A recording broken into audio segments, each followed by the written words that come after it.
Hello, George again. It is part two of Ask George. Part one went quite well, and I've received a lot of questions for part two, which is surprising, always good to see.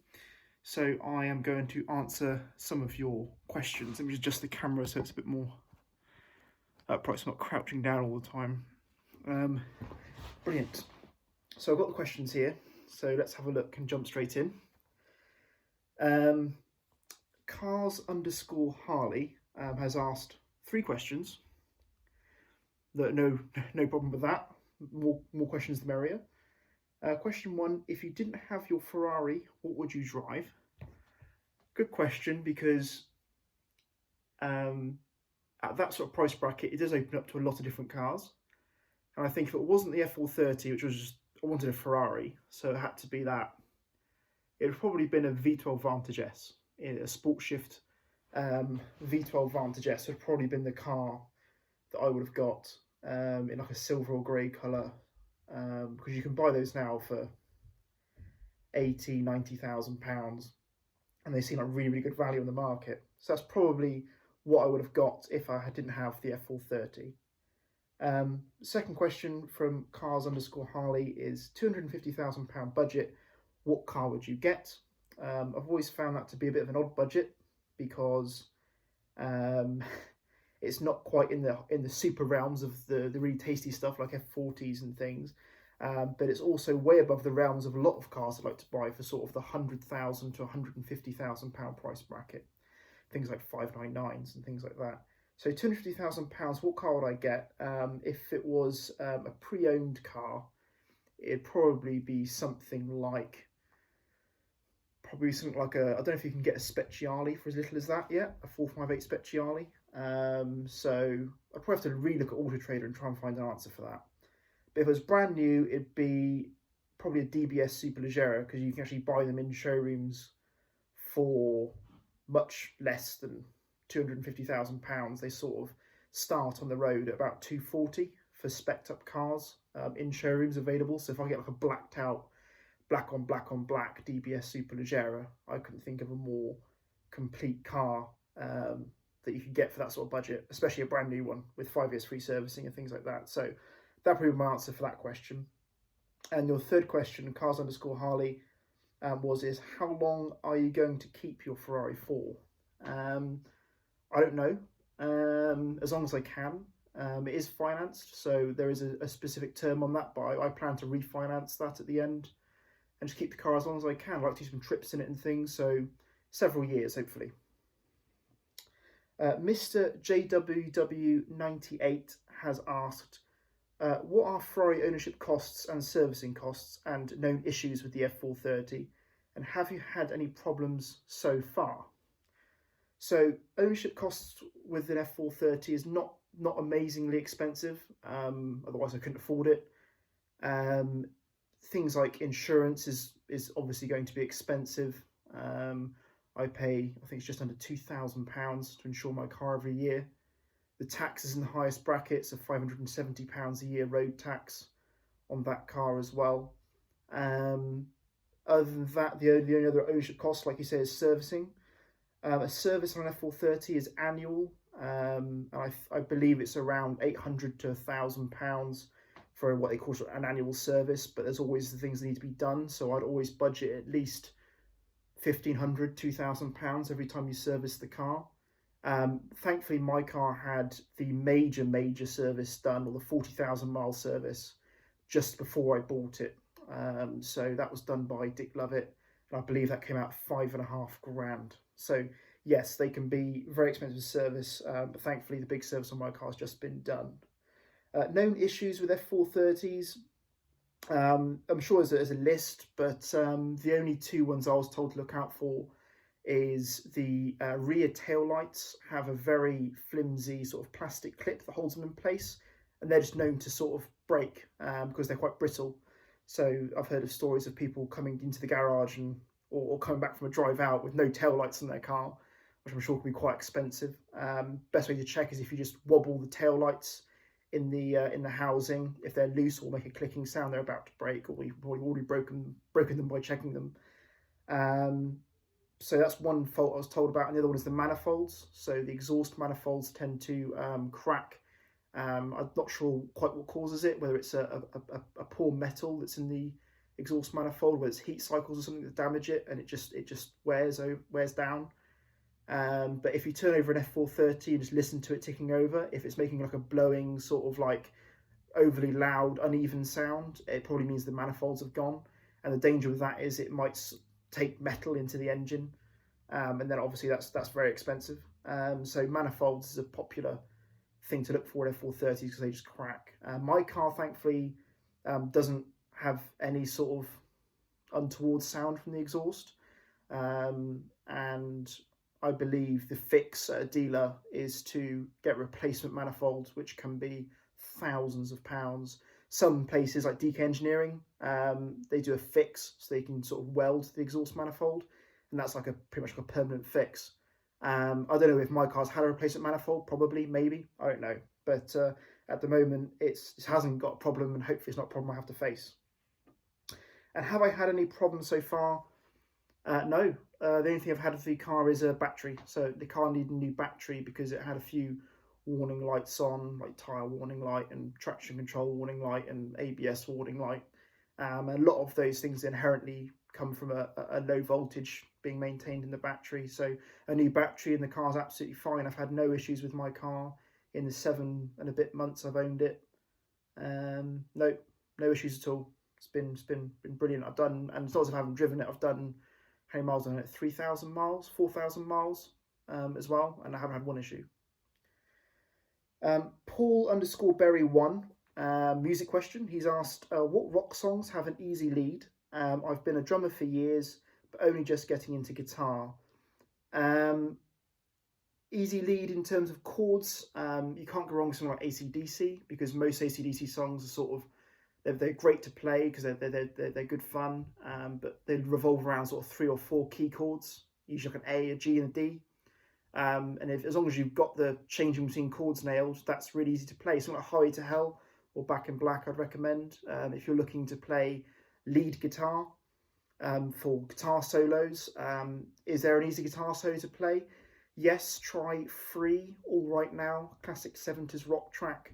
It's got a great bit of lead guitar, and it's one of those guitar solos that's quite iconic.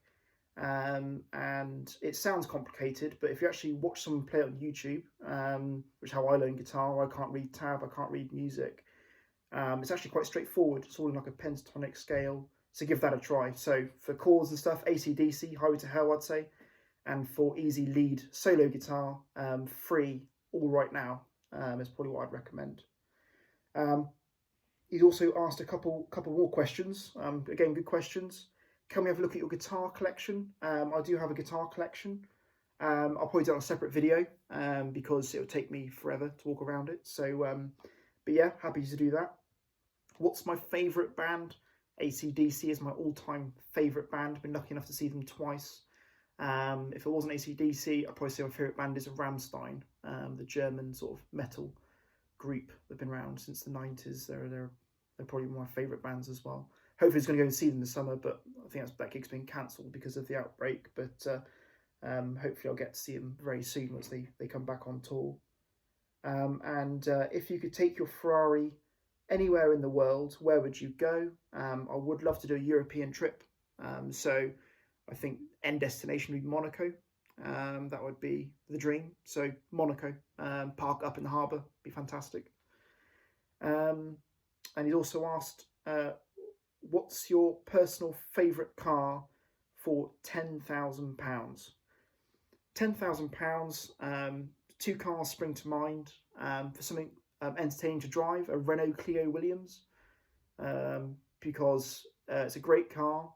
I think it's iconic, the blue and gold sort of livery, and they're all individually numbered by the Williams Formula 1 team. So I think a great investment as well if you can buy a Renault Clio Williams for 10 grand or under, because you'll probably get a really nice one at that price. Or something like a Mercedes W123, the polar opposite of a Clio Williams, something boaty, big. I like big, simple cars. So a W123 Mercedes sedan, you get a really nice one for 10 grand. So it's smoke around in, looks $1 million. That would probably be my choice. Another question from Dedication 4X has asked, can we see your watch collection? I don't have a watch collection. I've just got a couple of nice watches. My mainly day-to-day watch is this, which is a Rolex Submariner. I bought this Rolex brand new in 2014, which is shortly after they released this ceramic bezel design. It's a bimetallic watch, so it's steel and 18 karat gold. It's a great daily watch. It's comfortable on the wrist, and I tend to wear this pretty much every day. For the last 6 years, I've pretty much worn this watch every day. The only other watch I've got here is my Tag Heuer Monaco, which is a great watch. I've always wanted one because I thought they were quite iconic. Steve McQueen and all of that. It's a caliber 12 Tag Heuer Monaco. I bought it brand new from Goldsmiths in 2017. And that's been great, but I don't wear it that often because it's quite big and I've got quite small wrists, so I tend to find the Rolex a better fit. I do also have this watch, which I don't really wear at all much. I tend to wear it on nights out. Of course, to the untrained eye, that is an Audemars Piguet Royal Oak, but it's indeed a fake. It was a gift from a friend whilst on holiday. It's one of those sort of super fake, so it looks very convincing, and it's super well sort of detailed and scaled, and it pretty much is 9/10 the real thing in terms of visual looks, and it's automatic with the sweeping movement. I tend to wear this watch on nights out and things in town and when I go travelling and things, because, you know, if I lose it or I damage it or it gets nicked, it's not the end of the world, because it's a few hundred, well, not even a few £100, and whereas these are a few £1,000. So I tend to wear that out. But those are only 3 watches I tend to wear. I've got other watches as well that I've worn years ago. Rotary, great brand of watch, affordable. You can buy them in shops for £100, £200. So yeah, those are the only watches I have. I don't really have like a collection of watches. Just those 3 essentially. Silken Flanks has asked, could you daily drive the F430, ignoring running costs, or would it be hard work? It wouldn't be hard work at all if you get past the manual bit. Sip of beer. The car is very compliant. It's got a great ride. It's easy to drive. It's very stable. It's not trying to kill you every corner. So you could drive an F430 every day, ignoring running costs. It'd be very, very capable. Probably an F1 though if you're in town. I've got a manual, but manual doesn't bother me. You probably could drive an F430 every single day. Silken Flanks has also asked, if you had to drive to Edinburgh tomorrow and back, would you take your Ferrari or the BMW? Good question. I'll take the BMW for the main reason being I just foresee Bristol to Edinburgh and back as mainly being motorway. So I could think of nothing better than getting the BM, nice and comfortable, automatic, put the music on, listen to a few albums, maybe some podcasts, yeah, it'd be the BMW without a shadow of doubt, and probably save an absolute fortune on fuel as well. Silken Flanks has also asked, Aston Martin are moving towards mid-engine layouts, which is new territory for them. What do you think they will learn from brands like Ferrari that's good, and what will they avoid that is bad? Well, I don't think sort of inherently good or bad with a mid-engine car, as long as it's well packaged. Obviously, the one thing people are always concerned with is boot space, but to be honest, most sort of modern mid-engine cars, if you look at like a McLaren 720S or a Ferrari 488 or an Audi R8, the front sort of front trunk is got plenty of space as long as you plan well for it. If you look in the boot of something like a DB11 or an 812, in terms of literage, the boot capacities are quite comparable. So I don't really think there's an answer to that question, really. What will they learn from a manufacturer like Ferrari that's good and avoid that's bad? Yeah, just said hopefully good packaging. Most of the manufacturers have really good packaging, and good visibility and good cockpit space. If you sit in something like a modern Ferrari or a McLaren, the cockpit space is very, very ample indeed. And one thing Aston Martin are doing, which is very different to every other manufacturer typically starts like McLaren. They'll start with a sports car and then work that into a super sports car or a hypercar, and then work that into an ultimate car, something like, for example, like a McLaren 720, into a Senna, into a Speedtail. Aston Martin are going the other way round. So they started with Valkyrie, which is the Halo car, the ultimate car, and what they learned from Valkyrie then trickles down to Valhalla, which is the hypercar or the hyper supercar that you can order. And then what they'll learn in Valhalla will then trickle into the Vanquish, which will be the series production, walk into dealership and buy production car. So that's one thing Aston Martin are doing differently, which I think will benefit them very, very much. Louis George Henry has asked, can a Gibson Les Paul fit in the Ferrari F430? It can, not in the boot. In the passenger side, wedge the bottom of the guitar case in the footwell, and rest the neck of the guitar case on the passenger seat, and you'll be absolutely fine. He's also asked, does my car have PPF? Good question. It does not have full PPF. It's got little bits of PPF around the wheel arch, the sill, and the headlights, which someone's put on that car at some point in its life, and it's starting to peel off, and it's starting to look quite nasty. So the car was booked in for a detail and ceramic coating during the lockdown period, obviously, which hasn't gone ahead.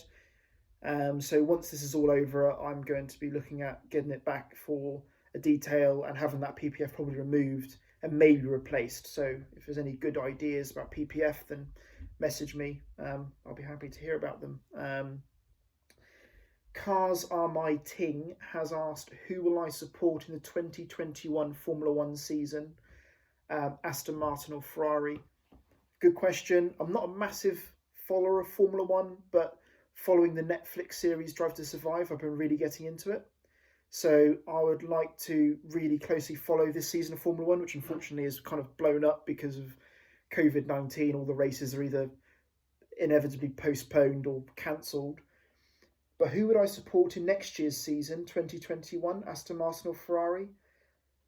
It's got to be Aston Martin, because 2021 will see Aston Martin have their own branded Formula One team.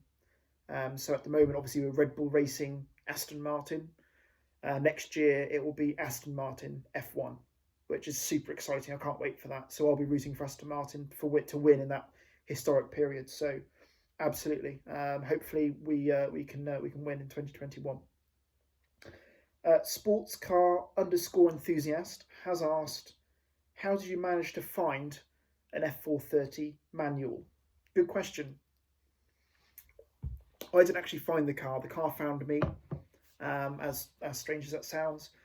I first saw that car at the dealership, who host like a cars and coffee event at Maundrell's is the name of the dealership I bought it from. And I turned up there in my 911 had at the time, and the car was parked in the showroom, and I acknowledged it, looked around it, thought, oh, F430 manual, red one, that's rare. But never looked at it twice, because I thought it was so wildly out of budget, I never entertained it for a second. But it was during a quiet day at work, I think it was, and my colleague Tom, he said, oh, the F430 manual has got like a finance calculator on the website, and it didn't look wildly unrealistic. So with a few phone calls and called some of the contacts I know in the finance industry, ended up going with JBR Capital. I managed to make those figures really, really palatable, and ended up buying the car. So like I said, the car sort of wandered into my life. I didn't actually go out looking for an F430 manual. I just ended up owning one through some force of God knows how. How much more expensive is a manual F430 over a flappy paddle one, so an F1? Typically F430s tend to be priced between sort of 60 grand and 140 grand, so quite a broad spectrum of price. My car sort of bang in the middle of that sort of price bracket. So if my car was an F1, it'd be worth maybe, because my car's done bang on the nose 40,000 miles, so my car might be worth £80,000 as an F1, maybe a bit less. But because it's a manual, it's that much rarer. So usually you tend to add £10,000 to £15,000 on to the price if it's a manual. There are some really low mileage F430 manuals people asking crazy money, sort of like £140,000, £150,000. And I've known the United States, some F430 manuals in America are selling for like $220,000 to $250,000, which is mental. So yeah, there's definitely a premium for the manual because it's that much rarer. And sports car underscore enthusiast has also asked, how big is the frunk or the front trunk? Fairly big. Like I said earlier about packaging in mid-engine cars, the front sort of storage compartment is very, very usable. I've done my shopping a week or so ago, and I went around the supermarket picking up all the things I wanted, whilst momentarily forgetting that I was in the Ferrari. Came out the supermarket with a trolley full of like probably 5 bags of shopping. It all went in. You can fit 4 big sort of bag for life sort of supermarket shopping bags in the front, and probably another 2 or 3 in the footwell before having to use the seat. So plenty of space. But in the front trunk, plenty of space indeed, as long as you use it properly. You can get fitted luggage. My F430 came with fitted luggage, which was an option from factory, and I've still got it, but I don't tend to use it. But again, I mean, you know, it's all about how you apply the use of that. So those are the questions for part 2 that I received. So brilliant questions. Thank you very much. It's been fun. It helps pass the time while I'm stuck indoors. If you want to send more questions in, I'll answer them. If you want me to show you around things like my models, my memorabilia, my books, guitars, anything like that, review anything, I can do. Just looking for stuff to pass the time, really. And that small audience of people that probably watch this and care, thank you for watching. And yeah, let's make a part 3. So ask me some more questions, ask for more stuff, and I'll film it, answer it, talk about it. It'd be great. So let's make a part 3. Thanks for your questions so far. Let's tune in. Let's see what we can do next week. Thanks for watching. Speak soon.